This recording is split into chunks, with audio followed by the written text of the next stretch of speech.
Welcome back, guys. We're going to be matchup now of Shane Quinn playing Genesect Bronzong versus Blake Davies playing Night March.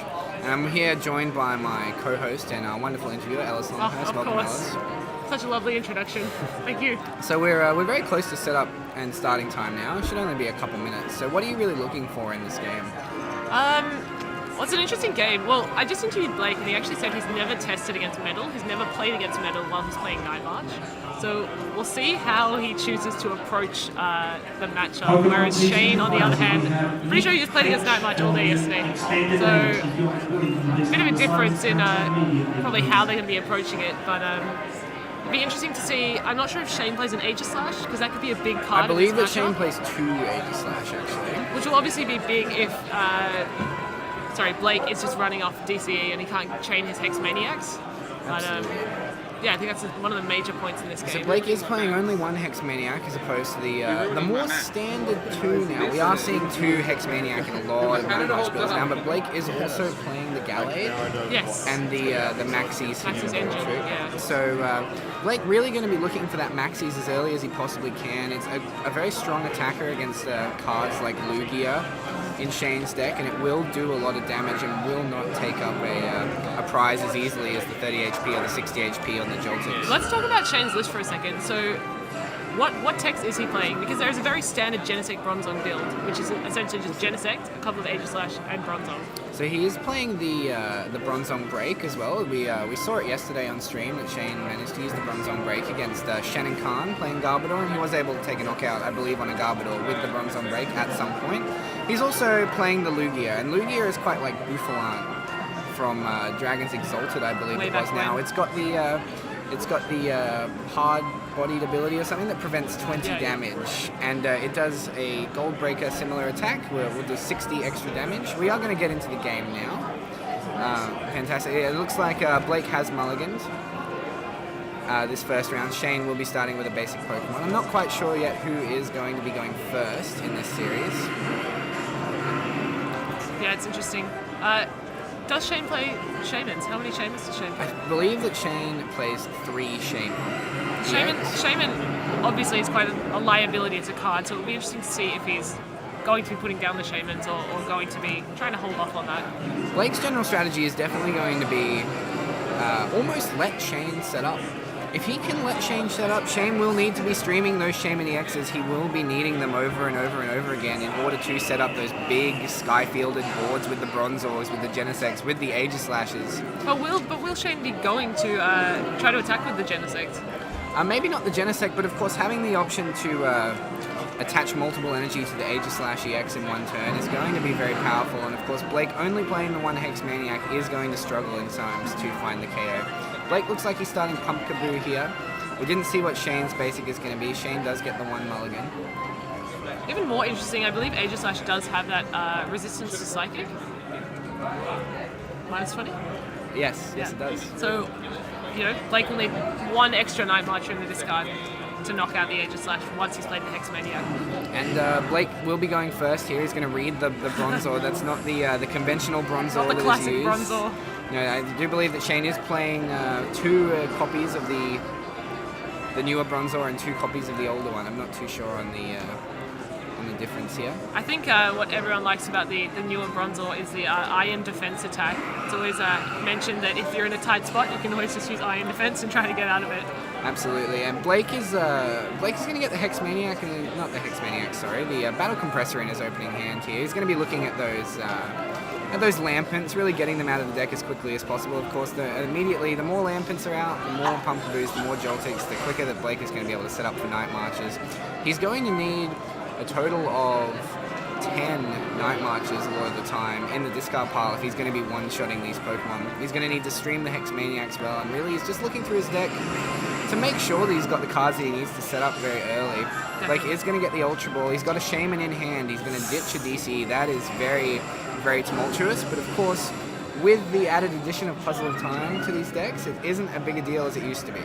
Definitely. I just want to talk quickly about the Battle Compressor as well. While it might be obvious that people want to get rid of 3 Pumpkaboos straight away, actually another option is to get rid of a supporter that you might want to use later, just in case you have a VS Seeker or a Hex Maniac. so that you have that option of using those 4 VS Seeker later in the game to use it straight away, rather than having to dig for it through your deck.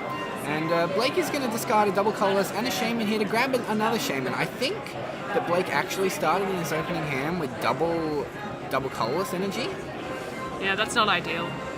So obviously the strategy is just to thin his hand so he can use Shaman to get more cards and hopefully dig through his deck more with Battle Compressor. Blake also has he's got the Fighting Fury belt here that he's going to attach. He's going to put another second DCE down and use setup here, netting himself 5 cards. Blake yet to use the supporter now. He's really going to be looking for something. He's got the second Battle Compressor there and the Lysander. Yeah, Lysander not very helpful right now, but what is Blake's ideal turn 1 being a Night March player? Blake, he's really going to want about 6 or 7 Night Marches in the discard as quickly as possible. So here he's going to get rid of some supporters. He's going to get rid of the rest of his Night Marches if he can find them. And of course for his turn 1, playing the Maxis and playing the Gallade engine, he's really going to want to get rid of the Gallade, get rid of the Maxis, and just have them in the discard pile whenever he can use them. He's going to ditch I believe, Pumpkaboo, possibly? Was a Pumpkaboo? I think that's ideal. I mean, given that potential for the psychic resistance, he might actually want to be going just all in with Joltik. The extra HP of the Pumpkaboo doesn't really help. Yeah, that's true. Either way, I think that Blake's Pokemon aren't going to survive from any attacks from Shane's Pokemon, so he's really just going to want to play any Night Marcher he can on any given turn just to try and secure a knockout. Blake may look to go for Joltics at some point because they do not suffer from the resistance penalty that Pumpkaboo suffers from. In fact, Joltik is actually resistant to Metal. Metal as well, yes, and perhaps with a Fighting Fury belt that Blake is going to be able to stave off an attack at some point from Shane. We still haven't seen what's in Shane's hand yet. He did start the Bronzor, but Night March, they do tend to have very long turn 1s. Yeah, definitely. This is a 75-minute best of 3, though, so we've plenty of time to get through a couple of Night March turns only. Yeah, definitely. But see the pass, and now it's Shane's turn. So we'll see how he plays. Again, on the first turn of the game, the player that's going first can't attack. So we saw a Megaphone and a Skyfield in Shane's hand. He's got a Battle Compressor as well. It looks like he's got a Xerosic and a Bronzong as well. So he's going to use that Megaphone nice and early here. He's going to Xerosic away the DC attached to the Pumpkaboo and use a Battle Compressor. I think Shane looks like he's struggling a little bit here for some answers. I think the fact that he used a Xerosic as his supporter for turn 1 is a sign that he either has an Ultra Ball to go for a Shaman, or he just really doesn't have much going on in his hand. No, I don't know. If Shane struggles to find a second Pokemon here, if he doesn't have the Ultra Ball, if he doesn't have a second basing in his hand, there is a possibility here that Blake is just able to take game 1 quite quickly. Then again, that's 2 DCE down. That is true. We are down 2 DC, and Blake is down 1 Puzzle of Time as well. He did use it earlier, so it's not going to be an easy task to get those 2 Puzzle of Times in his hand. So I think what Shane's battle compressing is a Bronzong, a Metal Energy. And I think he got rid of a Sycamore as well. Okay. So this is giving him options later on for a VS Seeker, to use VS Seeker, which I don't think he would have in hand this turn, simply because he chose to Xerosic. I think his priority would definitely just be getting out another Pokemon, whether that's a Shaman or anything else. So talk about Iron Defense here. Is Shane, do you think, going to use the Iron Defense after the first turn? If he has no other Pokemon, yes. Yes, I think that's possibly his only option, provided he actually has energy in his hand as well, because it does have an energy requirement. That's true. I think we did see the singular Metal Energy. I think that was a pass. That was a pass. So if Blake can get a DCE, he'll take the game and just bench Shane out. So it looks like there's a Versus Seeker in Blake's hand. It doesn't look like there's a DCE. He's going to grab the Professor Sycamore here and just dig as deeply as he can. He's going to Sycamore away Lysander. But he will need 2 cards. That's DCE and Dimension Valley. He is going to need Dimension Valley as well. So Blake is looking... he's playing quickly because he knows what he wants. Because he's definitely looking for what he wants there. I don't think he got it. I think he's just got a handful of Joltik. So there's the Trainer's Mail there. There's the DCE, oh, there's 2 DCE next DCEs. card. Oh no. But he does have Shaman option. That's he's a heartbreaker. He did say he was playing 3 Shaman. So there is 1 still left in deck, and hopefully those next 2 cards are a DCE and a Dimension Valley. Blake's going to count his cards in his deck here. He's going to check to see if he's got the Puzzle of Timeouts as well. He's just going to throw away as much as he possibly can really early here. And Do you think he has to dig? Does he have to push for this? I think that he has to at the moment because Shane obviously did nothing. He threw away the Professor Sycamore, so maybe Shane will be able to stabilize a little bit next turn with a Genesect or an Aegislash or even the Lugia. So Blake's really all or nothing here. on finding this DC to close out the game. Yeah, I think he's played his supporter for the turn. He's just got to go all in on Shaman. He'll be able to get the Shaman and then just bench the 3 Joltik and have a fresh hand at 6.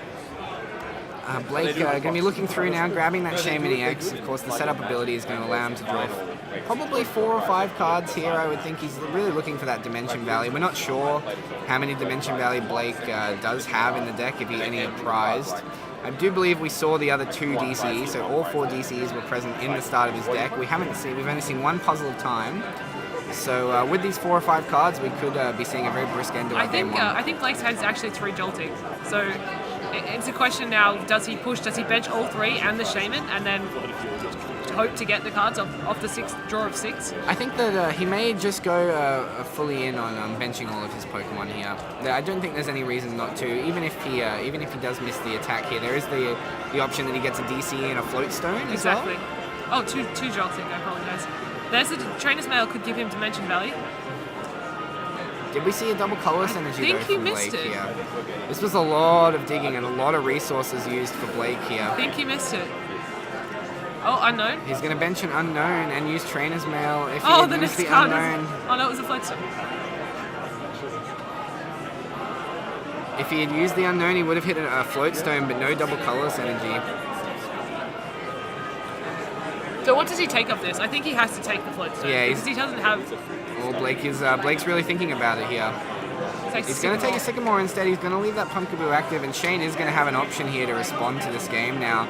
Blake is fully set up though. He knows where his double colorless energy are. He's got plenty of stuff in his hands, and he can still have the option to just completely outright win the game in the next couple of turns and set up way before Shane can. The potential problem now though is that Blake has 3 Night Marches on the field, but also 2 Shamans. So ideal thing about Night March is that you're forcing your opponent to take 6 knockouts because you have 6 Pokemon. But with Shaman there, they only have to take a few knockouts instead of 6. That's true. Blake uses the town map here. We see an Unknown, we see a Versus Seeker, a Battle Compressor, a Skate Rope, and I believe the top card may be a Trainer's Mail? I think so.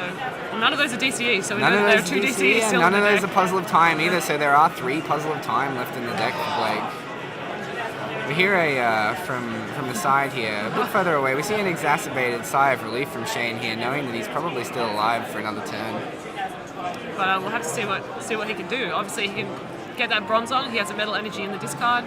So there's a Sky Field. He's going to remove Counters that Dimension. Dimension Valley here. He's got the Metal Energy. He's going to attach. Does Shane actually have a turn? Could this be an Iron Defense? It could be here. Very. I think he is. I think Shane he's here rolling a looks like die. he's gonna This have is to it. Iron Iron Defense. Defense. It's a head. Shane with a huge sigh. A big yes. He's very excited about hitting the heads on the Iron Defense there. So he lives another turn. And this is why you play this Bronzor. This is the Bronzor. This It's is the really, moment. if This Shane is can, Bronzor's moment. if Shane can draw a Pokemon, if he can draw a supporter, a Shaman EX would be absolutely fantastic. Blake may look here to Hex Maniac this turn as well. Blake is just going to pass as well. I wonder. Well, he doesn't really need to play anything. I don't think. I mean, he could have Sycamored, but he might have been getting rid of resources that he just didn't need.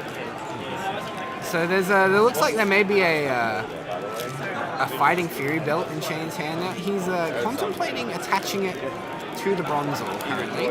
I mean, I think there's already 5 Night Marches in the discard, so I don't think it's. With a resistance. Oh, though, yeah, that's true. could He would need survive. 1 more in the discard to be able to defeat this tanky Bronzor. And I was believe he that just rolled another. No, that's a 1, I believe, unfortunately. Oh, it's a 5. Oh, that's a sorry. 5? No, okay. Okay, so 1 Puzzle of Time from Blake. Fortunately, the stream is frozen. The stream's I a really little... enjoy the picture with Blake with all the people in the background just Yeah. eagerly awaiting to see what's going to happen.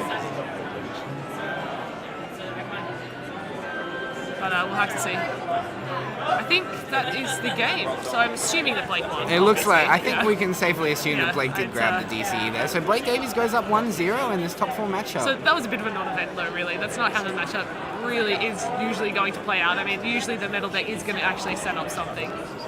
Yeah, and I think that Shane's going to be very disappointed not to have got any start there, but I think he'll shuffle up, he'll prepare himself for game 2. He knows his strategy, he knows what he wants to do. He didn't get it in game 1. He's really going to be pressing hard here in this game 2 to get himself set up. And first turn, it's good to go first turn when you're relying on those stage 1 Pokemon like Bronzor, because you have that turn to put down the Bronzor, and then your next turn you can evolve,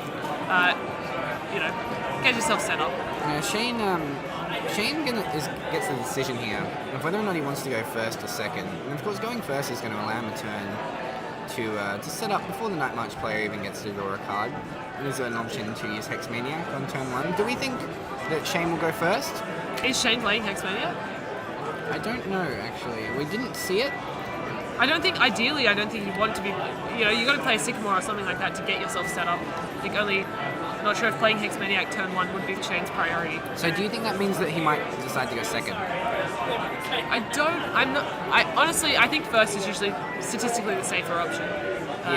I mean, it doesn't make a difference whether if he draws a dead hand, his game's ruined whether he goes first or second.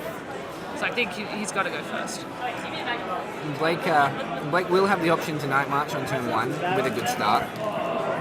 So it was only a 12-minute game then. We've still got over an hour left in this round, and Shane is going to be looking to slow some of his play down with a good start and really slow down Blake's setup if possible. Definitely. Do we know if Shane plays the judge? I don't think he does. That would be really interesting. If he was able to get some cards down, some Shaman, keep a judge in his hand, then play judge and put Blake down to 4, that could really disrupt him. We're just seeing the players shuffle up here. Looks like we'll be starting very soon. I can also hear a lot of friendly banter.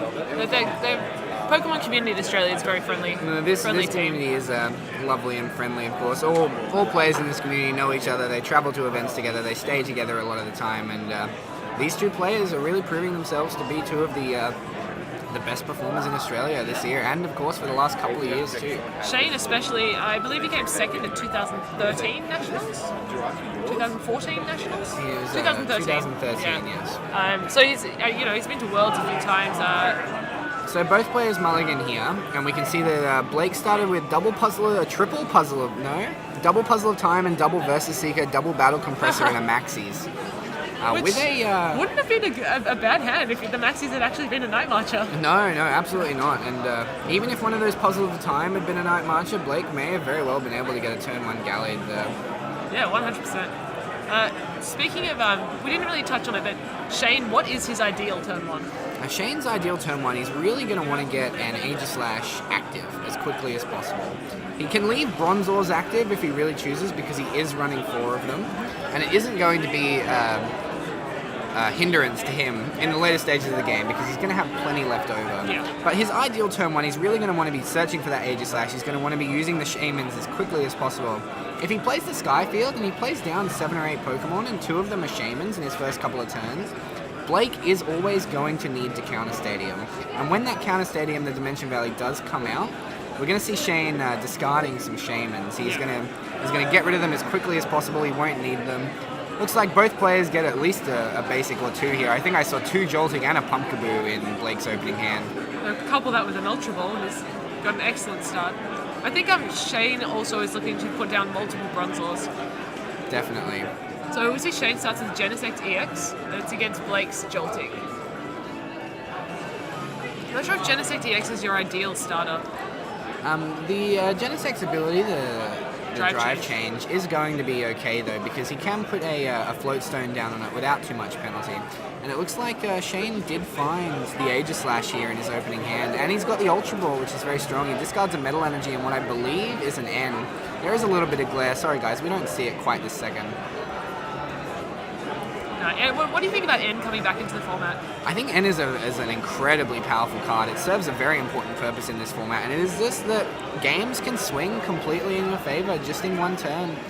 And we will see N being used in this series, I can guarantee you that. Shane can get behind very early if his sled up is slow, and ending Blake to 3 cards to 2 cards, something like that will really hinder Night March's ability to close out a game. It does need those combo cards in the late game, the Lysanders, the double colors, the Puzzle of Time, to just overrun your opponent at the end of the game. Certainly it will test Blake's ability to manage his deck, compress it down to just really decide which cards are important late game and what he would want to draw into if he was N to 2, he was N to 3. Shane takes the Shaman there off the Ultra Ball, I believe. So we're just having a bit of technical issues. We're just having a bit of a technical issue here, guys. So we will cut back to us. We can still see the stream on our end. Oh, we can no longer actually. No. So there might be just a 30 or 40 second pause here, guys. But that's okay. It's night march. You'll still be taking. It's okay. So by the time that we come back, we will be about halfway through Shane's turn at this point. I think it's a bit of discussion on the table as well with the table judge about what's happening, but. I don't know if both players have paused or if both players are keeping going. I think that we might see both players continue on here. No, Shane has used the Shaman setup. He's got the Bronzor as well. He's going to play a Max Elixir here. He's looking for the energy on the Aegislash nice and early. Definitely. He'll need a float star for that Genesect as well.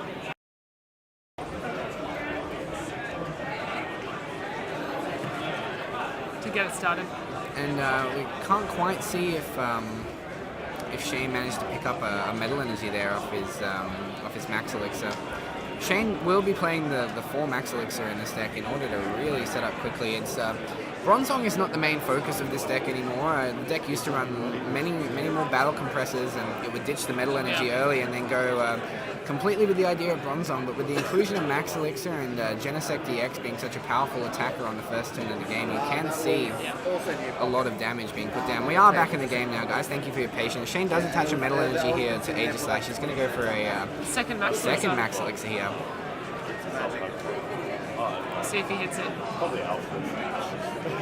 So if he is able to get, so he's attached from hand to the Aegislash, or was that from the first Max Elixir? I don't think he hit the Max Elixir the first time around, so I'm not too sure, but I think that was his manual attachment for the turn. So I don't think he'll be attacking this turn. It looks like Shane missed his second Max Elixir here. That's heartbreaking in this matchup. It is his first turn. There is no attacking, but it is a bit heartbreaking for Shane because he really needs those Max Elixir in the early game to really match the speed of Night March. We haven't had a chance to look at Blake's hand yet. Like I said, there are 2 other Night Marches in his hand, so with the Ultra Ball, he's going to be able to get a very quick start. Definitely. Shane looking at his hand, still yet to use the Supporter, I believe. He does pass the turn. I mean, this is interesting. Aegislash is an interesting card because as much as Blake will want to get rid of the Aegislash, he actually can't simultaneously bring it up to the active spot and Hexmania. That is true. So he has to actually wait for Shane to bring out the Aegislash on his own. So we're seeing double colorless in Blake's hand. We're seeing Joltik and the Shaman and the Zerosic, I believe. I think it's a fairly decent hand. If he's able to put down an energy, put Ultra Ball a couple of Night Marches away. There were 2 double colorless in Blake's hand. Blake started both games with 2 double colorless in his opening hand. TCG side events. If you are in the first pile, yeah, not exactly the most ideal start, is it? No, unfortunately not currently. It looks like that Blake managed to hit an Ultra Ball. Going to be able to set up very quickly here. He's going to get that second Shaman and draw another 3 or 4 cards. He's got the Unknown down on his bench too, so he's going to be able to use the Farewell Letter to gain himself an additional card. Yeah, it's an interesting card that Blake's chosen to include as a one-off. What do you think about Unknown being in the Night March deck? I think it's very strong with the Gallade idea of the deck. It just lets you reach that little bit further for the maxis. It lets you put down a card that has no impact on your hand state. It actually just decreases your hand size by 1 and will draw you closer. Blake does have the singular Puzzle of Time here. I'm not sure if he wants to use it first or if he's going to just play the Shaman straight away. I mean, I don't think that you get any value out of playing the Puzzle of Time before the Shaman because you're just going to draw into those cards anyway. That's true. So Blake gets 4 cards here. He gets an Escape Rope, another Ultra Ball.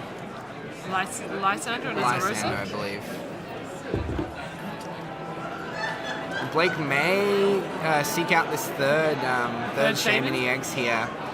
But I mean, what else does he need this turn?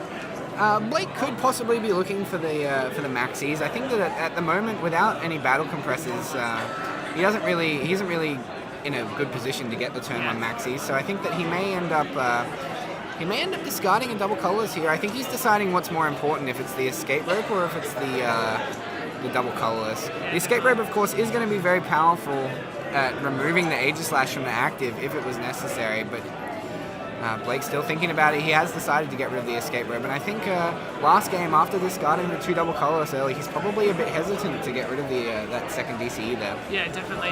I mean, also good to note, he only has 2 Night Marches in the discard pile. Yeah, so far no battle compressors on Blake's first turn yet. He is going to be getting probably another 4 cards here with the Shaman EX. They're going to be digging deeper for those battle compressors, the cards he really needs. At the moment, he does have quite a high chance of drawing his cards like Lampent, the cards that you really don't want to see in your hand. Without the battle compressor, it is potential that in the middle game, Blake just starts drawing Lampents and he can't do anything. Definitely. So we are going to see the Shaman here. It is going to net him... oh, he is choosing to play the Lysander. Plays the Lysander nice and early. That's an interesting play. Blake wants to go up 2 prizes here. I think that Shane is going to be able to react quite efficiently though, but Blake doesn't want to give Shane the option to get that Shaman out of the play. But usually, like that would be previous in sort of previous formats. That would be a fine play. But now that we have N back, you know, Shane could easily just end like down to a small hand size. Now it's going to take prizes early. That is true. Blake still hasn't drawn a draw supporter yet though. He has gone through 3 Shaman but no Sycamore, and there is an unknown. So Blake not exactly super weak to N just yet. Of course, Blake really wants to go up those 2 prizes nice and early here. Yeah, definitely. And with that lightning weakness by Shaman, can easily be managed. Exactly. I think that Blake really needed a battle compressor here, and it looks like he's hit one. And what's he choosing to get rid of? Is that a Lysander? It does. Do believe that's a Lysander. Sorry, no, it's a Maxis. It is a Maxis, yes. Yeah. The red full art Maxis is very similar. So likely that he'll be getting rid of a Maxis, a Gallade. But what else will he be looking to get rid of? What's unnecessary in this matchup? The Lampents, of course, are going to go as quickly as possible here. I think that he can survive with a couple of the other cards being in his deck for now, but he's really going to need to start digging away at the Night Marches that are going to be cluttering up his deck after this first turn. Blake being able to... if Blake draws a Lampent and he's got no other options, then that is going to be very weak. And if Shane does end up ending Blake to 4, or even back to 6, there is options. There isn't a lot of options for Blake. Yeah. So actually, this was an Ultra Ball. This wasn't a battle compressor. He's grabbed a Pumpkaboo from his deck, I believe. Blake may still not have got a. I believe he may still only have 2 Night Marches in the discard pile, which isn't actually enough to knock out Shaman. No, that's true. And Blake not playing the Muscle Band, so he's not capable of doing that either. Oh, they're right. Blake does put the 3rd one in there now. He's going to play the Unknown, the 2nd Unknown as well. So we'll see if he can get anything off the draw here. I feel like having 3 Shaman on the field is such a liability. If Shane is somehow able to just target all 3 of them. So Blake keeps the Unknown on the field just in case of end. It is going to net him a 6th card if he does get end. We didn't see what Blake took of his prizes here. I think he would really be looking for a battle compressor. Unfortunately, he hasn't played Town Map, so we can't really see what he's got in there. Not just yet. No Town Map and no battle compressors for Blake, but he still takes a very quick knockout. Shane promotes the Genesect here. He's got no... From last turn, I don't believe he had a Float Stone. There is a Startling Megaphone. Oh, he does draw that. He does draw that Float Stone. Which again, couples well with the drive change ability. Yes, the drive change is going to allow Shane to get out of there. He's looking to promote this Aegislash this turn, but he's really going to need a... power it up. He's going to need the 2 energy on it before he can even attack. He's got the Startling Megaphone. I see an Ultra Ball here out of Shane, discarding a Sycamore. He'll be getting the Bronzong, the Metal Links Bronzong with that. Definitely grabs the Bronzong here. So he can now use Metal Links to get a Metal Energy onto the Aegislash and then attach from hand, and he'll have the 3 required. He's got the 3 required to start attacking, and Blake doesn't play any basic energy. We haven't seen any basic energy in any of his decks so far. He's not playing the Mew because he's opted for the Gallade instead of the Mew. So Blake is really going to have to look for a Hex Maniac. He's going to have to look for a Lysander if he wants to win this game. And like you said, Escape Rope, no longer an option. Yeah, no longer an option for Blake here. Shane does get the manual attachment, and he does get the Bronzong, the Metal Links here. Shane did discard a supporter here, so I think he's going to use the Sycamore. Yeah, gets rid of a VS Seeker. So that's 2 Sycamores in the discard pile now for Shane. He's got at least one other supporter in there. But Shane does have a full hand here to play with. There's a Fighting Fury Belt on the Aegislash, which could be incredibly powerful. Looking in Blake's hand, I do believe there was a Fighting Fury Belt in there as well. I didn't see a Hex Maniac, but there was another Ultra Ball. Blake with 3 Shaman on his field really is going to be limited in his Ultra Balling, but he's just going to want to get rid of as many Night Marches as quickly as possible. The thing that he's hoping for here is that he can take an EX knockout, potentially if he can Hex Maniac and kill this Aegislash, or if he can Lysander and take out the Genesect next turn. But he's, like we keep saying, without the Battle Compressor, Night March isn't doing a lot of damage just yet to these big 180 or 170 HP EX Pokemon. It's actually a tough spot for Blake. He's going to need like multiple Battle Compressor, DCE, Hex Maniac. It's a lot of things at once, and he's already burned through those Shamans. A lot of things. He can't get all that drawing going at once. He's used 3 Shaman, he's down 2 DCE now. I believe there's one in the discard, and now there's an additional one going to the discard with this Joltik.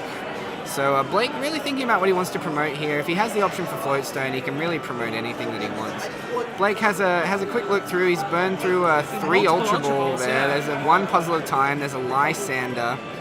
And only 4 Night Marches still. This is really turning out to be the story of the game so far, that Blake just hasn't drawn any of his discardable cards. Yeah, early Battle Compressor is vital for the Night March deck. But we'll see who he chooses to promote here. I mean, who would you promote? I guess Joltik? I think that he's really going to want to bring out the Joltik. If he doesn't have a Floatstone in his hand, then he's just going to want to put the Night Marcher out. There's no need to start a Shaman and hope for the best, realistically. Blake does get a draw here. It looks like a Battle Compressor finally, so he's going to be able to get rid of 3. Some audible cheers from the room out there. I think there were sarcastic cheers from Shane, sarcastic actually. Cheers. Yeah. And, I'm sure a sigh of relief from Blake here as he is probably going to ditch 3 Lampent. But he still needs that DCE. He needs still DCE need and he DCE. needs a Hex Maniac. And if they're not in hand, well, his options are very limited. Blake does play 1 N too. I've noticed looking through his deck here, there is an N. And he does have that unknown option as well to draw that extra card. Yeah, I think Blake looking to see where his Hex Maniac is. He may choose to discard it here with the Battle Compressor so he can continually find it. If he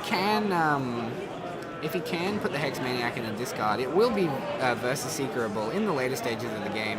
And it's always good to have keep a tabs on it. If it's out of your deck, whether it's in your hand, whether it's in your discard, there are options in the Pokemon card game, of course, now to get them back. But it looks like he has sort of a Lampent, a Sycamore, and a Pumpkaboo. Yeah, so he's going to go up to 6 Night Marches. 6 Night Marches at the moment, doing 120 damage. Of course, there's 130 waiting for him if he does manage to get the Fighting Fury belt. Blake needs, he's going to need 3 more Night Marches still before he can even consider taking a knockout, and he hasn't used the Hex Maniac yet. With a Lysander here, he could take out the Bronzong. Trainer's Mail looks quite strong here. Did Blake already have 1 Puzzle of Time? I feel like he may have, in which case, you'd take the Puzzle of Time, but he is thinking it over, so perhaps he has another. Oh, okay, so he chooses the field though. I thought he did have the other puzzle because there is a DC in his discard and he could have used it. And he could have used Battle Compressor. And he could have used the Battle Compressor again. There is a Lysander in the discard as well that Blake might have liked to grab here. Yeah, definitely. Do you think he should be targeting that Genesect TX? I think that without sounding too cliche, I think Blake's going to have to avoid the Aegislash at all possible options until such a time where he can have a very big turn where he can Hex Maniac and he's got enough Night Marches in the discard pile. Definitely. At this stage of the game, Shane could even just start killing Shamans to end the game as quickly as possible if Blake doesn't have an answer. That would definitely be his plan of attack. Take those 2 prizes instead of 1. As a reminder, please do take 3 knockouts instead of 6. Exactly. I mean, there are 3 Shamans just sitting there for Shane, of course. The Aegislash is already doing 100 damage. He chose not to use the Fighting Fury belt. I think that he was Blake's ability to remove it quite easily from the Aegislash. But putting the Aegislash over 200 HP, we're back to the game now, guys, as well. Putting the Aegislash over 200 HP is going to be powerful. Does Blake play an AZ at all? I think that Blake, he may play 1 AZ. Of course, he has had to make room for the Unknowns and the Gallade and the Maxis, so there may not be an AZ in Blake's deck. Shane has used the N here. I think that it looks like Blake actually used Lysander here to take out the Bronzong. I'm not sure that I disagree with that play, but it does put him in a weird price trade. It does. Now he's still going to have to kill 2 EXs here, and I think that Blake's only going to get 3 cards here. He gets a... One's a Gallade. There was a Gallade there. That's not going to be doing anything. And he's out of Shamans. He's out of room to use Shamans here. He might be out of luck.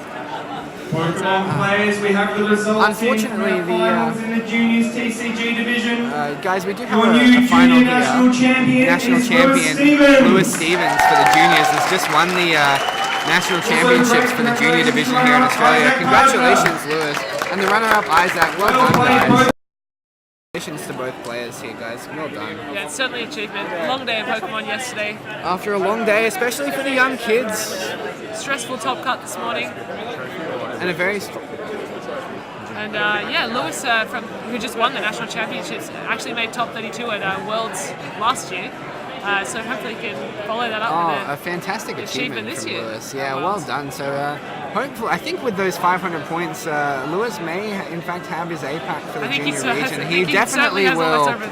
Potentially 1,000 points. Yeah, so Lewis will definitely be getting the paid invite. So congratulations to Lewis and to all the junior competitors here today. It's been a very fantastic day of TCG.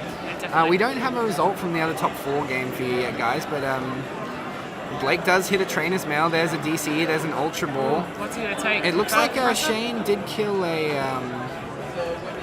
the Joltik that was active. Is down. And he's seen the town map too. We see a Floatstone versus Seeker and Pumpkaboo in the prizes. Yeah, that's for versus Blake. Seeker. That could be big. So knowing it's there now, Blake is going to be able to grab it whenever he does need it. This turn is going to be a bit difficult for him though. What's he looking at getting? I think he might end up with an Ultra Ball here. But what is he going to be Ultra Balling for? Another Night Marcher potentially. Oh, he goes for the Battle Compressor. He goes for the Compressor. He's really just trying to dig the useless cards out of his deck now.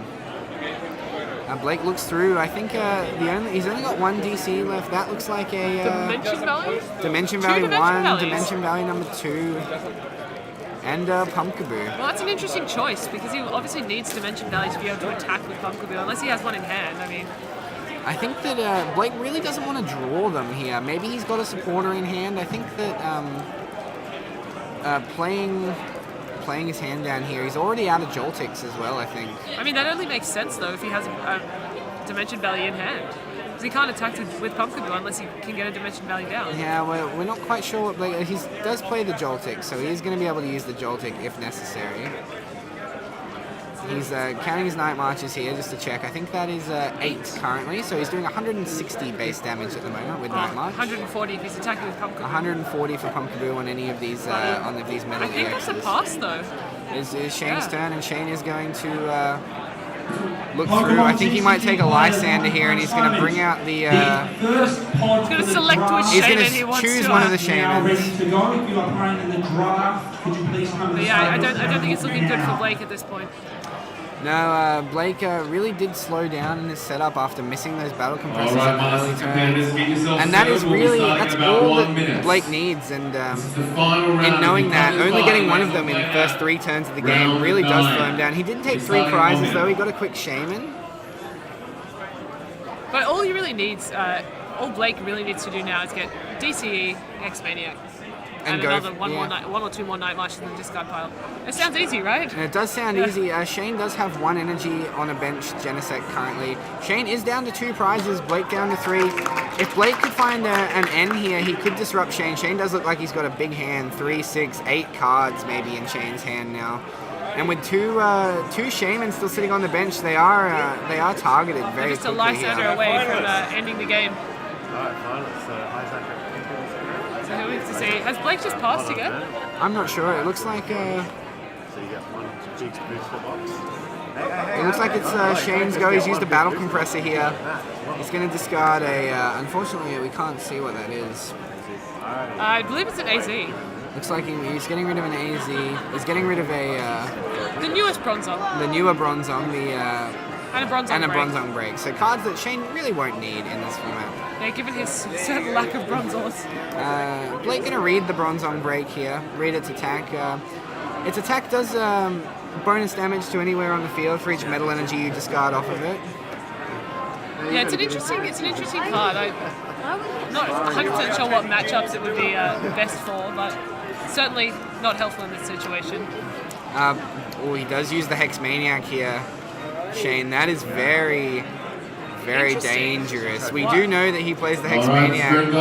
Has he declared it yet? I think he's thinking about it. I'm not sure what benefit the Hexmaniac actually gives him. It just leaves his Aegis Slash open to an attack next turn. Yeah, I don't think Shane really wants to do that. He's not sure if Blake plays the additional The fourth Shaman. the additional Shaman EX here. Blake is stuck on 2 cards. He has passed for the last 2 turns, and the end from Shane really becoming detrimental to Blake. Like we said, we would definitely see a very powerful end in this game, and with only 2 cards in Blake's hand, and we know that there's no supporter there, so we may see a quick end to this game. Yeah, I don't think that Shane has actually declared the Hexmaniac.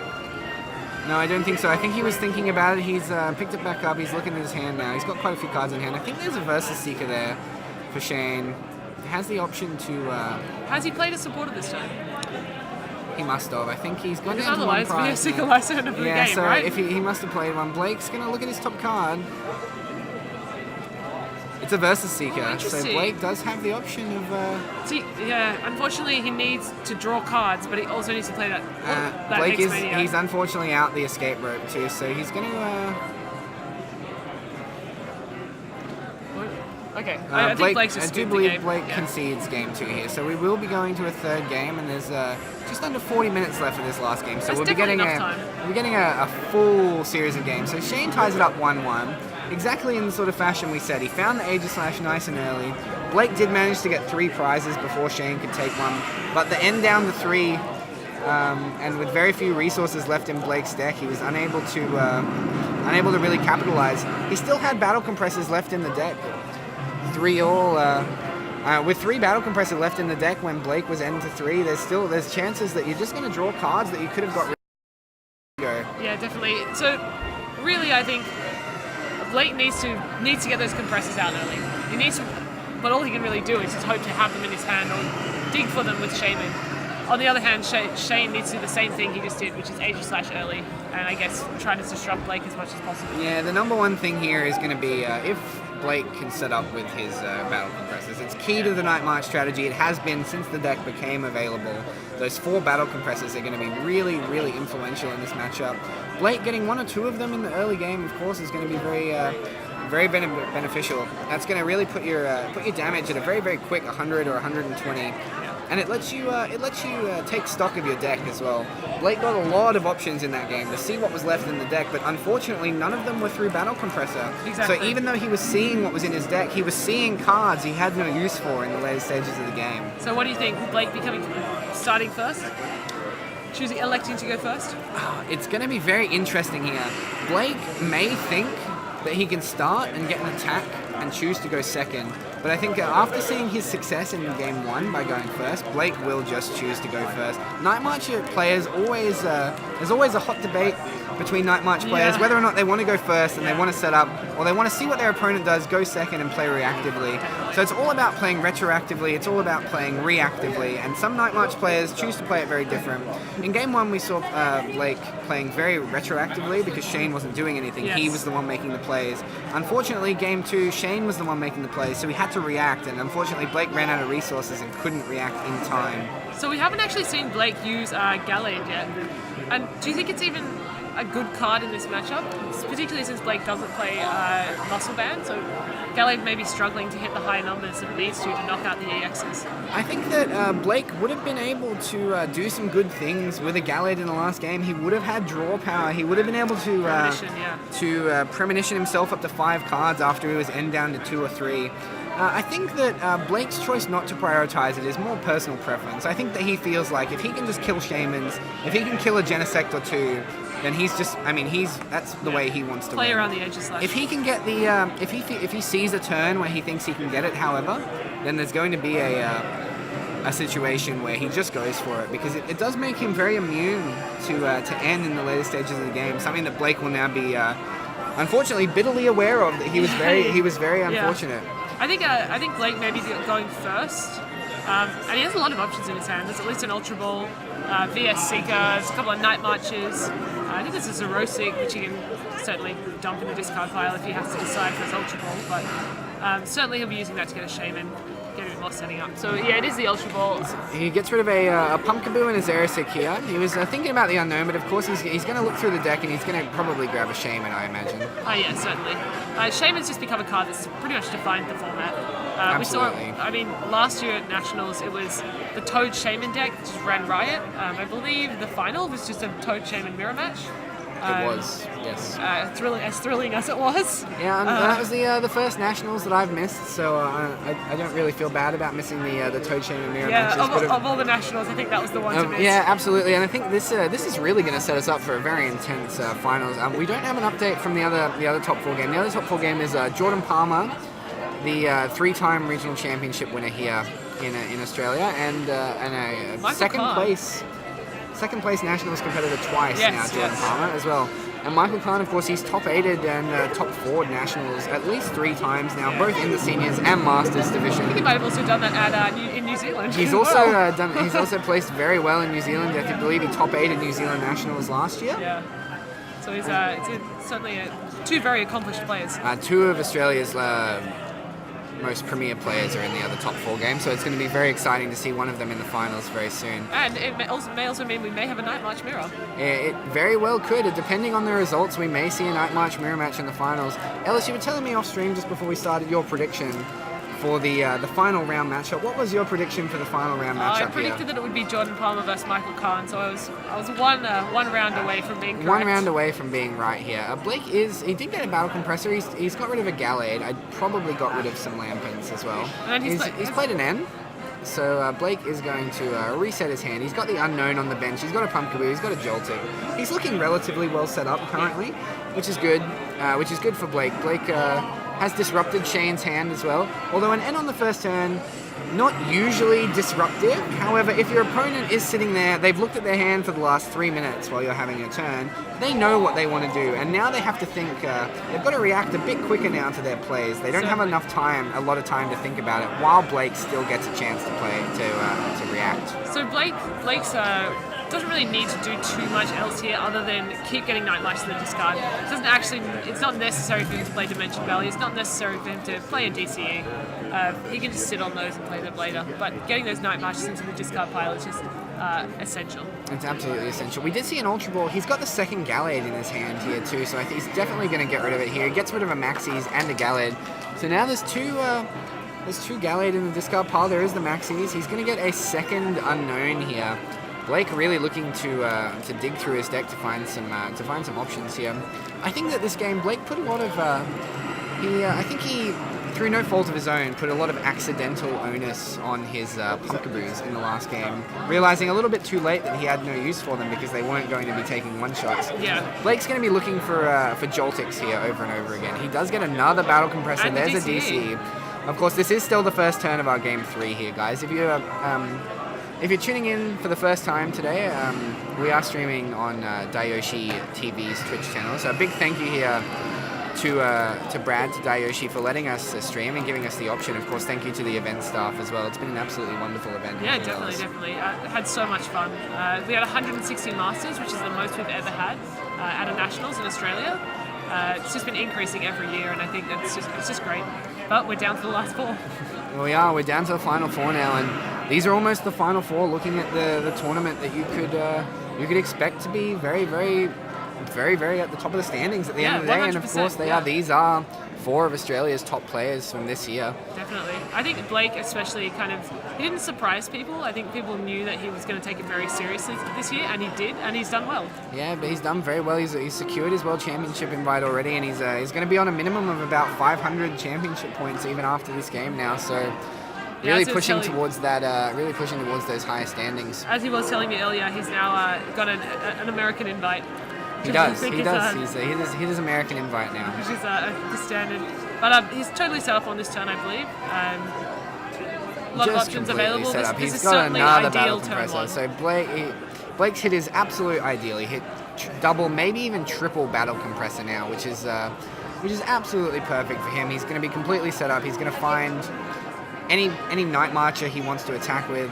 Yeah. It looks like he's got rid of 2 Joltics here. That is interesting. Do you think that maybe he's maybe some of his 3 Joltics? No. Yeah, 3 Joltings. There's That 3 was 3 Joltings. Joltings off a Battle Compressor. And there's one active, so Blake's really hedging his bets here on the Pumpkaboos, Yeah. I guess. It's an interesting strategy. Alright, so that's a pass. How do you think Shane should respond? Oh, well, What's his ideal? we'll see Shane's hand here. It looks like he's got a Shaman EX and a double, and he's got another Bronzor, I believe. Oh no, that's an Escape Rope. So he does have options. It's certainly better than He game definitely 1. looks like he's got some options here. Shane is going to be able to react. I think he's thinking about an Ultra Ball here, perhaps. Shane really trying to dig as deep as quickly as possible. He does bench another Genesect EX. He's going to attach a Metal Energy to it. So he's and play the foregoing the Shane Aegis EX. Slash strategy. Well, not quite yet foregoing, but I don't think he's found it yet. Maybe he doesn't have the Ultra Ball available. I see a what looks to be either a Megaphone or a Fighting Fury Belt. He may attach it to the Genesect here. Ultra Ball away. He does get the Ultra Ball, so he's going to get rid of an AZ and what I believe is the newer Bronzong. Yeah, the non-Metal Links Bronzong. Which it really has no relevance to this matchup. No, can you tell the viewers what the newer Bronzong's relevance is in this deck, however? I believe it prevents abilities from affecting your bench Pokemon, is that correct? Yeah, Or all your Pokemon? all your Pokemon. Which is obviously great. Very powerful. Against cards like Garbodor, of course, and I think Is it effective attacks or abilities? I'm not quite confused sure. myself now. We're a bit confused ourselves. All right, let's not talk about that. I think Shane's really going to be wanting to get the Aegislash EX on his bench here. We can't see the Glary card, but we can safely assume that it's probably an Aegislash. Okay. I've confused myself about that. Problem Yeah, now. we're a bit confused. Let's not think about it. It's effective attacks, including damage to your bench Pokemon. Okay, Yeah. all right. So again, irrelevant because Night March is not hitting the bench. Yep. Shane's going to play the Skyfield down. It looks like he's going to try and add a bunch of stuff down. What's he got here? Add a bunch of stuff down. Yeah, well, I mean, he's really just going to try and get as many down as possible. Yes, for sure. I think that's a. His Versus Seeker for AZ. He's going to pick the Shaman back up. It's a bit difficult to see. Unfortunately, there's a bit of glare, and when you got those really shiny cards. And of course, both players, Shane does opt to play with very strong presence of full arts and secret rares, of course. So it's going to make it a little bit harder for us to see. Max rarity. He does get a Max Elixir here, so he's going to be looking to attach another Metal Energy to this Genesect on the bench. Yeah, all in on the Genesect, I guess, at this point. No, he didn't get one. So Shane's missed. I think he's 3 for missed 3. 3 for 3 Yeah. so far in this best of 3, which is Really very disheartening unfortunate, and very unfortunate for the Genesect player. But so I don't know that he's going to get a knockout on this Jolting. No, I don't believe so. Shane has already attached return, and I don't believe that he runs any double colorless energy for the Night Marcher. Not for the Night March, for the Well, for that's the an Shaman. Aegislash. It is an Aegislash. Okay, we were right. He did manage to get one. He's got the option of playing a few more Bronzors should he find them. He does have the Skyfield out on the field currently. But we'll see. We'll see how it goes. We're back to us just for a moment, guys. As Shane did pass his turn with the Genesect active, Blake's going to look to put the DC down. And he's going to go up 2 prizes very quickly. Shane's going to want to be looking for that N. Of course, still no Gallade out, so Blake is going to be more susceptible to N than previous. I think essentially, if he can, Blake should be targeting the Genesect with energy. Yes, definitely. If he can get the knockout here, it looks like he has taken 2 prizes quite early here on one of the Genesects. Okay, well, whether it's the one with the energy or the one without. But now Shane can just put in that Aegislash and it'll do a lot of work for him. I mean, what can he possibly do? It looks like we might be getting close to a result in another one of our series as well. We're not sure what's happened, but it looks like it's been quite close. I can see Jordan Palmer smiling a lot. He's just a friendly guy, so you He never is know. a friendly guy, so you're not really sure, are you? So back into the game now. Blake looks like he's gone up 2 prizes here. Was it the Aegislash that he lysander to take out? No, the Aegislash is still on the bench. There is a Genesect active, a Bronzong Metal Links on the bench, and then Aegislash on the bench. So that is the Aegislash on the bench there. So it looks like he opted to kill a Shaman. Genesect. No, he took the active Genesect, I think. I don't know. That shiny card, we'll never know what it is. So there are there is an Aegislash. There is one Genesect. If that card is a Genesect, then it means that Shane's actually just. Oh no, he did take a Shaman here. He did knock out the Shaman. So he did keep the 2 Genesects on the field. That's actually a good thing for Blake, I think. Blake leaving the Genesects on the field is going to give him Lysander options. Yeah, definitely. Targets later on in the game. And with our other top 4 game concluding, it looks like that Jordan Palmer playing Yveltal Zoroark with Drudagon makes it to the finals, beating Michael Time's Night March. Will this be 3rd time, 2nd place? Jordan Palmer now is in a 3rd final. And always the bridesmaid for Jordan, unfortunately. Yeah, unfortunately. And after this, it looks like he may be playing against. He may be playing another Night March matchup. He could be playing against Metal. And I think that Jordan has just really proven himself today, and really proven himself above all else to be like a top, probably Australia yeah, right certainly. now. I don't think it can be argued with anymore. He's definitely the most consistent player. 3 regionals wins in 3 weeks is just an exceptional that's achievement. Insane. It was almost 4 as well. He It came was second. nearly 4, and then he came second. So, I mean, is there anything that really can stop Jordan now? One of these 2 players is going to meet him in the finals. I think and, Blake and Shane would like to think it'd be them. Yeah, oh, absolutely. And this game still hangs in the balance at the moment. Shane did look like he had to pass turn, being unable to get the Aegislash out to the active. So with 3, 4, 5, 6, 7, Blake is currently doing 140 damage. But once again, that Aegislash remains such a threat. Blake can't actually deal with it. And he can't bring it active and then deal with it in the same turn. Yeah, no, that's true. There are 2 Genesects on the field, though, and those could be the last 4 prizes for Blake here. He's chosen to take a Sycamore off the Trainer's Mail. I think that he's going to be looking to get those last few Night Marches into the discard pile and take a knockout. He only needs 2 more in the discard pile here, or 1 more. 1, 2, 3, 4, 5, 6, 7. There's 3 Joltics.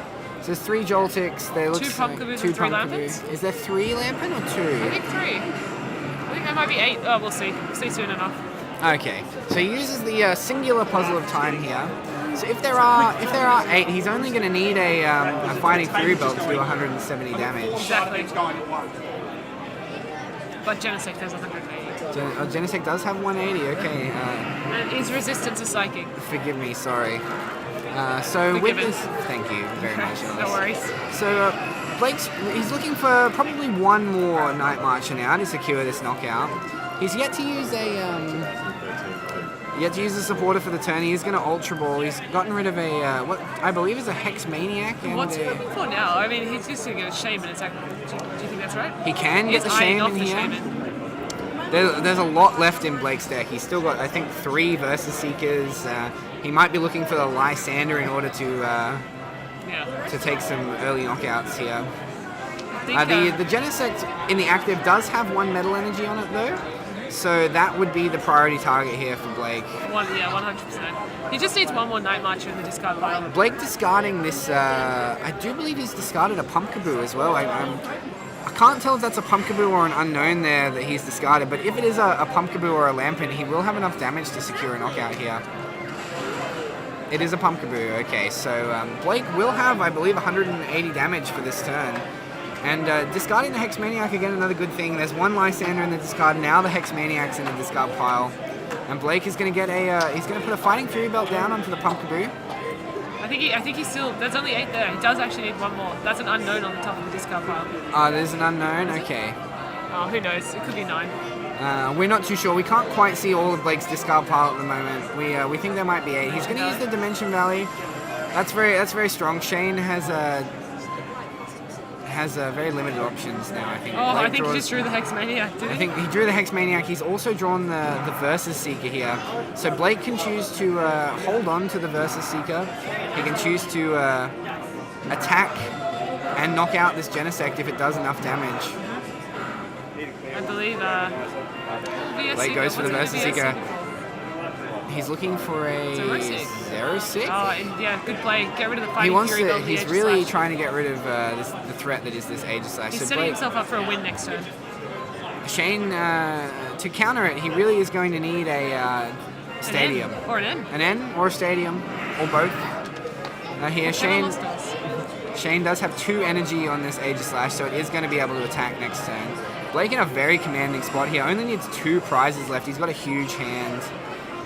Hex Maniac in hand will take out the Aegislash. Hex Maniac in hand, that is true. And with the 2 Versus Shane has to Seekers end. left, Shane has to really end. needs to end this turn. He's also, after killing this Joltik, he's going to need to have to remove the stadium as well to make it harder for Blake to attack with the Pumpkaboo Yeah, next 100%. turn. We'll see what options he's got. He's weighing up, potentially looking for what options he has in his discard with the VS Seeker. Shane is going to get a Metal Lynx over to one of his bench Pokemon, probably to the Genesect here. He goes for an Ultra Ball, he discards a Megaphone And a Genesect. and a Genesect here. Yeah, Genesect's not going to be... A third Genesect's not useful at this stage. Well, what's he looking for? A Shaman? He may have to go for a Shaman here in order to dig through for an end. Shane's not too sure. We'll see what he picks up. I don't think there's really any other targets with Ultra Ball other than perhaps Bronzong, but even then, it's not really helping him. There's very little option for Shane here. He may have to use the Shaman to dig, and I think that is what he will end up having to do. Hopefully there's still a Shaman left in the deck. If Shane looks through and there's no Shaman left, then he may very well be out of options here. I mean, obviously he's unaware that Blake has the Hexmaniac in hand, essentially game in hand. If That you look is at Blake's true. body language, it's clearly hoping there's no end that's going to Yeah, come he's down. hoping. Yeah. He's very stoic. He's trying to keep his cards as close to his chest as possible. Shane does Literally. have exactly. Yeah, he's only got 3 or 4 cards in hand. Shane, so he's really going to need to see some draw power here into the end. Not sure what he Ultra Balled then for, but perhaps it was. But no, a he's Bronzong? using a second Ultra Ball here. And he's getting gonna another grab a Bronzong. So he's grabbed the 2 Bronzong and is going to get a. So I believe he now has 2 Bronzong and a Genesect on the bench and Aegislash active. Is he looking to power up the Genesect? I'm not sure. He could be looking to power up the Genesect here. I'm not Or too he could sure. be powering up a Bronzong. He could very well be powering up a Bronzong to hit here in order to survive the 2 prize turn. Doing that, however, does leave him susceptible to the Versus Seeker. There isn't currently one in his hand, I do believe, but there is the very big option that he does get one. Yeah, I mean, did Blake not draw into a VS Seeker as well as... Oh, he played it for the... He did play the Versus Seeker that he The drew off Zerosic, the yeah. off the Shaman. Okay. So we just got to see. It's just a... And this is just a Essentially a wait and waiting see game now. for Shane, Blake. Shane does play a Shaman here. He's going to draw through. He's looking for a Versus Seeker. If he put an N in the discard, he's looking for an N in general. I don't know if I see one here for Shane. He would have played. I He don't would see have played it options almost either. immediately. It doesn't look like there's too many options. There is a switch. There's also Is there only a 2 switch? energy on this Aegislash here, so it's not going to be able to attack without an attachment for the turn. He's eyeing off the Sycamore, and if he plays it, that's the end, I believe. I think, yeah, that might very well be the end, and Blake could be going through to our finals here. I think Shane's... Having said that, if he does find a Fighting Fury belt and he can get it on the Aegislash, and Blake does not have a Lysandre, Shane does use a Desperation Shaman here. Did he hit an N? Oh, he did got hit the N, end. so he's gonna Oh my god. end Shane to 2. He's gonna end Blake to 2, and Shane's gonna go all the way back up to 6 cards, and he may stabilize here. That was a big reaction from the players at the table as well. Yeah, the players at the players table feeling- very excited about the end. One of them at least. Blake gonna be very, very, very sad. Concerned. Very concerned. True. He's played 1 Lysander. He's played 2 Versus Seeker. He's still got 1 Hex Maniac in the deck. There are options for Blake, but with only 2 cards and no Shaman No left, Shamans. it's going to be very difficult for He Blake does here. play Trainer's Mail as well, so there are options to... We've seen an excessive amount of Trainer's Mail this game from Blake, though, already, so... And his deck's not that thin. No, there's still quite a few cards left in the deck for Blake. So here we go, we got a 3... Shane chooses very carefully the cards he's going to cut to the top. Blake takes Puzzle a of Time, and I'm Puzzle of Time. not sure, and maybe a Floatstone. It could have been a Floatstone there, yeah. So I think that maybe what he'll do this turn is go out to the Shaman EX. He does manage to pick up the energy as well, Shane. But even the second Puzzle of Time doesn't help him here, because I don't think there's a Hex Maniac in discard pile. No, I don't believe so. Unless he does play 2 and he discarded 1 early. Shane does get the Skyfield off the end too to... Makes it just that little bit more Makes it difficult for Blake. even a bit harder now for Blake. The Puzzle of Time is going to allow Blake to see the top 2 cards of his deck, though, and potentially put a supporter that he needs on the top of his deck. But Shane could very well have drawn a Lysander here in his end of 6, and will be able to take out another Night Marcher the next turn. I mean, to be fair, he still has 5 prizes left, so the game's certainly not over for Blake, The who only game is needs not 1 KO. Blake decides to go out to the Pumpkaboo. There's a Ooh, Fighting Fury belt.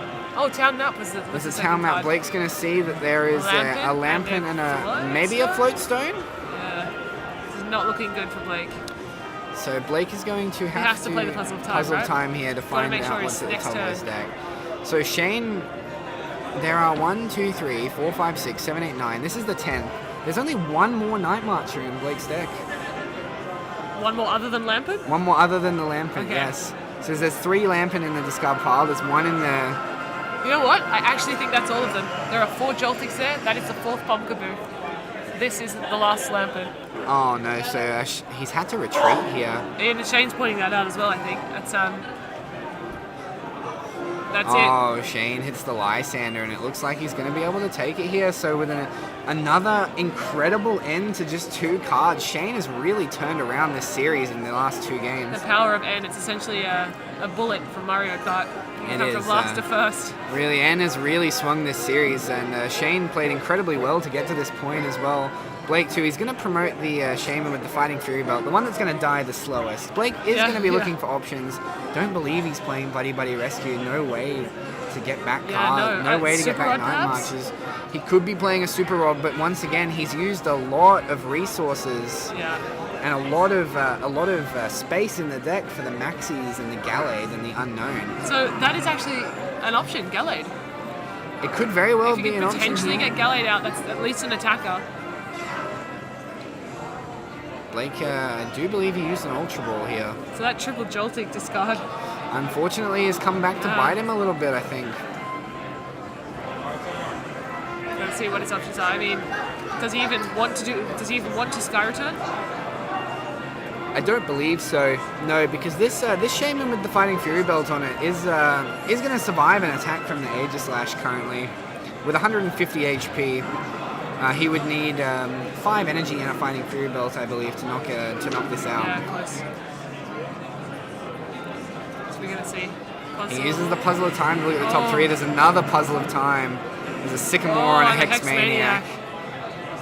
All cards Blake could have used last turn, unfortunately. Only He's gonna. benefit is 2. He puts the Sycamore on top. As you have to. Unfortunately, he's got to do it here. And our finalist Jordan Palmer now is just waiting for the wrap up of this game. I'm not sure if Shane actually took his prize, did he, for the knockout? He's knocked out of Joltik and a Pumpkaboo. He has taken a Joltik and a Pumpkaboo. Has he taken his prizes?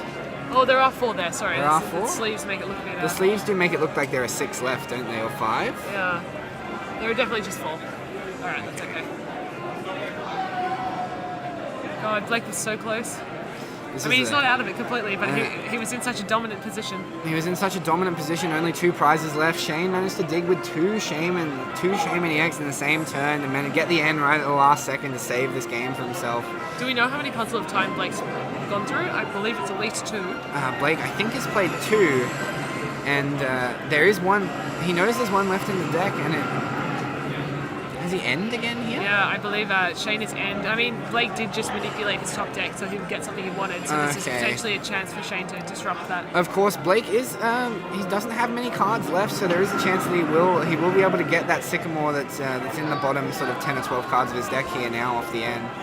But I believe Shane potentially should just have left Aegislash active. I mean, surely Blake can't play around that. He would have to play Sycamore to get his hand up to it. He has gone out to the Genesect, which is a really interesting play. I think he used the Escape Rope, actually. Okay. So because, Blake's Shaman has...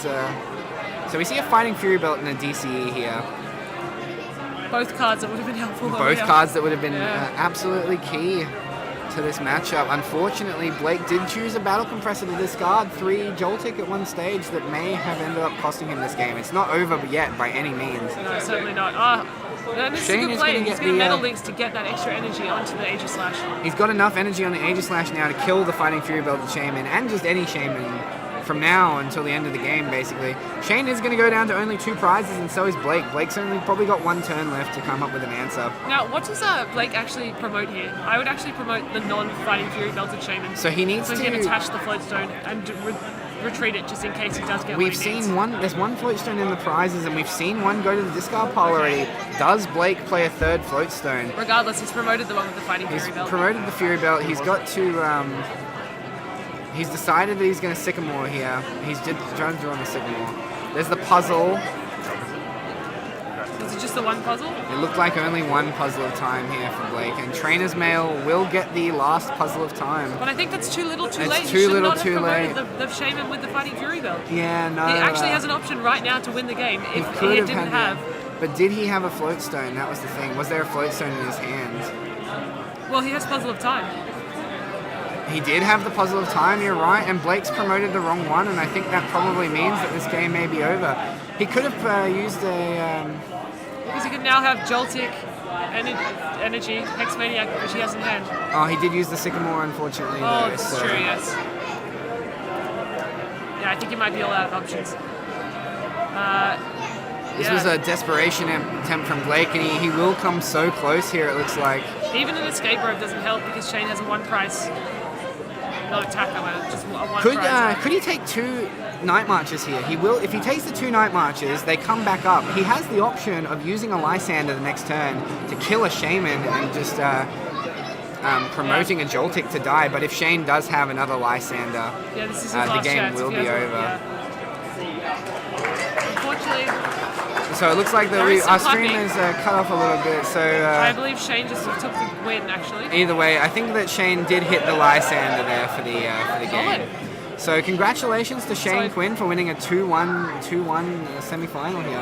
I think this is almost like a Hollywood style for like a final to this This you tournament. couldn't script Yeah. this movie any better, could you, Ellis? No. I mean, we're going to see Jordan Palmer, Australia's #1 ranked player, and almost #1 in the APAC region after Yeah. today, with over 1,000 championship points against Shane Quinn, another person who will be vying for an APAC spot, I believe. Both really deserve to have a national championship under their belt. So Absolutely. either way, yeah. it'll be Both an players in the interesting last few years have finished second. In 2013, Shane finished second, and in 2014 and 2015, Jordan's finished second. So, and today, one of them breaks the curse. One of Yeah. them's going to go home with the national championship It's today. very exciting, and it'll be a matchup that I don't believe we've actually streamed yet, which is Jordan's Toolbox against a metal deck.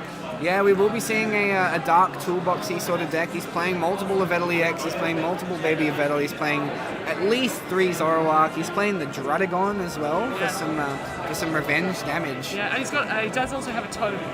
So he's got Yes, he does pretty play a interesting, Seismitoad EX that will prevent Shane from using the items if he does come to that point. setting up.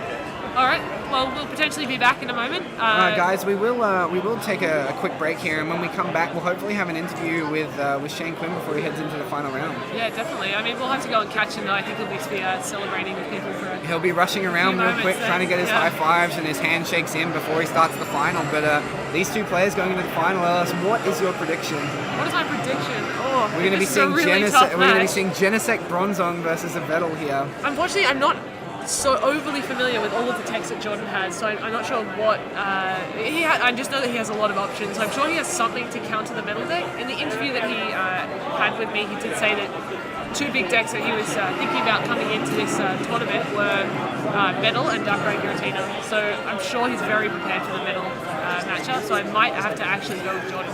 Okay, yeah, I think that it's really hard to discount either of these players. It's Yeah. almost a 50-50 at this point to either of them. 100%. I think in this matchup, though, if Shane can get some early Genesects, I will give Shane the edge.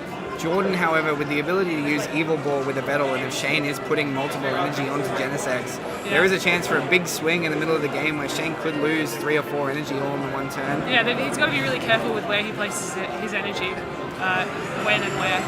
There's going to be a lot of hex maniacing going on. I think we'll see a lot of shutting off the Bronzongs on Jordan's side. We're going to see a lot of attempting to shut off the Zoroarks.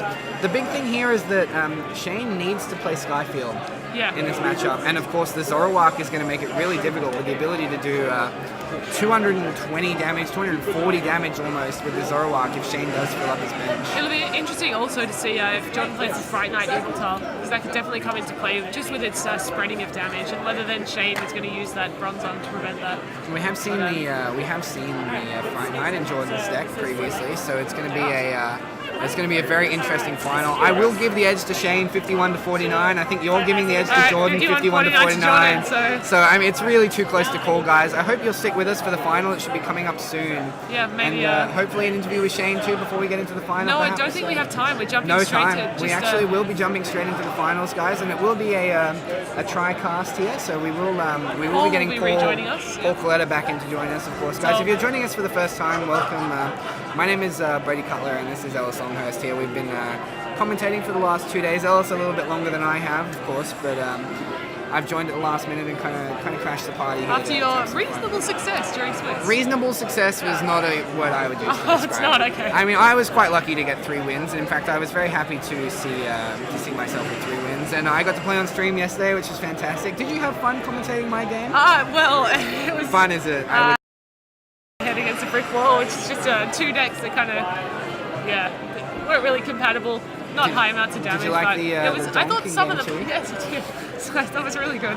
No, so I mean, the plays were pretty high level plays though. So They were. I'll give you that And, credit. Dan is definitely a fantastic player. He, of course, finished in the top 8 here today, losing to Michael Kahn in the top 8, who If lost you're in the gonna top lose to 4 anyone. Jordan Palmer. But so we'll have Paul rejoining us, and we'll be back very shortly. We'll be back very shortly as the final gets set up, guys. Once again, this is the Australian National Championships. Thanks a lot to Brad at Dayoshi TV. Make sure to follow him, guys, here on the Twitch channel and on definitely. Twitter and Facebook, of course. And we'll be back very shortly with the finals, guys. Thank you very much.